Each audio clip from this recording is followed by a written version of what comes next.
السلام علیکم ورحمت الله وبرکاته. محترمینو، د دغه میاشتې متعلق دوه حدیث مبارکه درته بیانوم. نو علي کاري رحمت الله چې زموږ په مذهب کې غټ عالم دی، هغه یو مستقل کتاب جوړ کړی دی، الادب فی الرجب صفحه 14 کې یو روایت ذکر کوي، دوه حدیث انس رضی الله تعالی عنه څخه که چا په شهر حرام کې، شهر حرام 4 میاشتې دي چې و د لوی اختر څخه مخکې میاشت، و د لوی اختر میاشت، و د محرم، و دغه د رجب میاشت چې موږ تاسو د خدای تعالی میاشت ورته وایي. په دغه 4 میاشتو کې په هره میاشت کې که سړی د پنجشنبې د ورځې او د جمعې د ورځې د هفتې د ورځې روژه ونیسي، په یوه حدیث کې راځي الله به د 2 کلو عبادت ثواب ورکړي. په بل حدیث شریف کې راځي وایي الله به د ده په عمل نامه کې د 700 کلو د عبادت ثواب ولیکي. حدیث 14 14 14 نو کرام تعالی د حدیث مبارکه ذکر کړی دي. نو محترمینو، یو وخت رسول الله صلی الله علیه وسلم مبارک ژاړي، جبرئیل امین ورته راځي چې یا رسول الله ته خو الله بخښلی یې، ستا په وجه به نور لا جنت ته ځي، ته ولې ژاړې؟ دوزخ ته ستا تګ نشته چې ته ژاړې. رسول الله صلی الله علیه وسلم مبارک ورته یا پر دې نه ژاړم چې پر ځان پر امت ژاړم، عمرونه یې کم دي، عبادتونه یې لږ دي. پخواني امتو به 200-300 کاله عمر و، نو په 300 کاله کې سړی هر څونه لټ شي، یو څه ترلاسه راوځي، څه سړی کولی شي عبادت.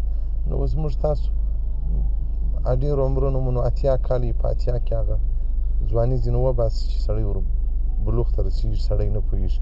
نو چې شو په هغه کې بیا خوب راغلی، خوراک راغلی، څښاک راغلی، بیخي چې سړی خپل ژوند ته حساب وکړي، بیخي یو مختصره زندګي ده.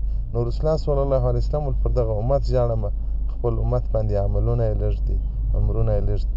جبرئیل امین ځي، الله جل جلاله ته عرض کوي ستا حبیب پر دغه ژاړي.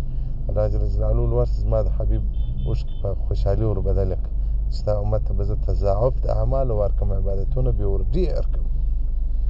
نو محترمینو، زموږ په حق کې محمد رسول الله صلی الله علیه وسلم ډېر محنت و ډېره قرباني ورکړې ده او ډېر سړی سوی دی، او زموږ په حق کې ژړلي دي، زموږ په حق کې لاس پورته کړی دي، الله ته زارۍ کړي دي. خو الله جل جلاله ګوره په دغه 3 روژو باندې د 700 کلو د عبادت ثواب، د 700 کلو عبادت کره په پیسو وای بیا ما او تا نه سوای رانیولی، بیا به داسې خلکو رانیولی چې د هغو پیسې تر حد تېرې وای.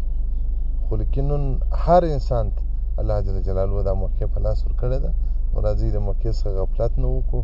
دغه میاشت ګوره بیا پر کال موږ ژوندي یو ورته که مړه یو، نو دغه هغه د عبادت چانسونه دي الله هم مشترک کړي، او دغه د عبادت فصلونه دي الله هم مشترک کړي دي چې په هغو کې موږ هم غافل ورتېر سو، غافل ور ووځو،